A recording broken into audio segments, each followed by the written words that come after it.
Hello, I'm here on Church Street, McDonald's End, and it's busy, though chilly, windy, cold Tuesday afternoon. Talking to some of the security on shops and even some of the doormen on nightclubs and bars.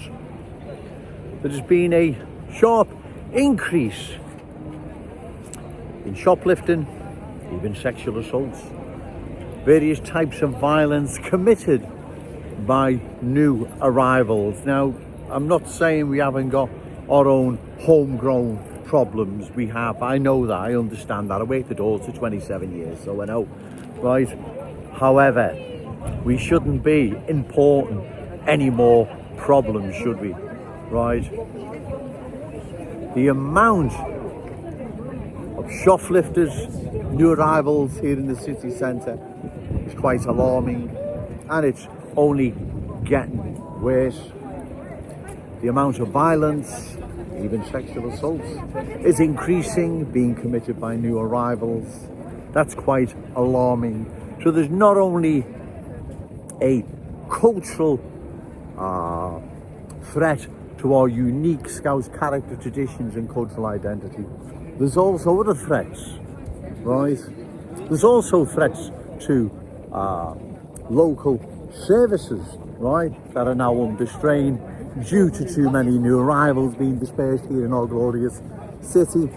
Our cherished city centre is feeling the full brunt of some of the adverse effects of cultural change. Like I've said, I'm not saying there's not homegrown problems. Of course there are.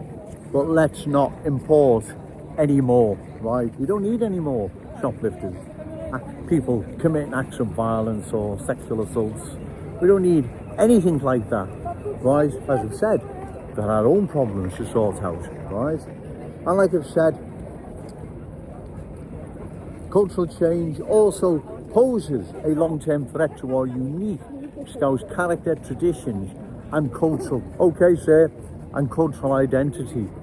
It poses a threat to our services, schools in particular, right? Trying to get your child into a school of choice due to competing with a migrant baby boom. So cultural change affects our city in many ways. It affects the good people of Liverpool in many ways.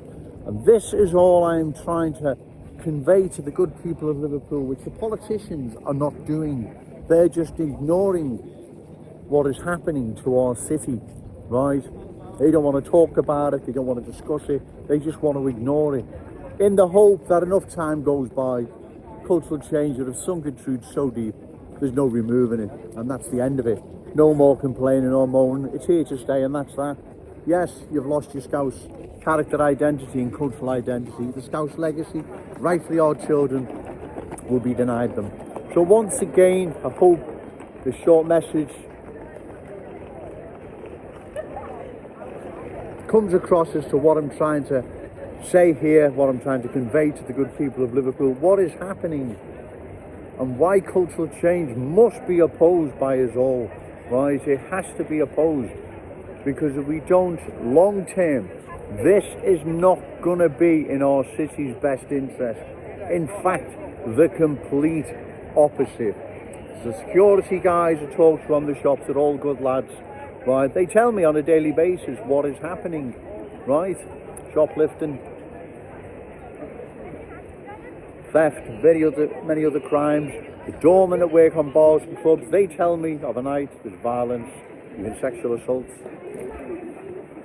carried out by new arrivals. There's a sharp increase in this, and so there's more reasons, if any, are needed why we must oppose further cultural change. And then that's also discussing, as I've said, the strain on services, and also, more importantly, long term, our Scouse culture. Nothing can ever replace that.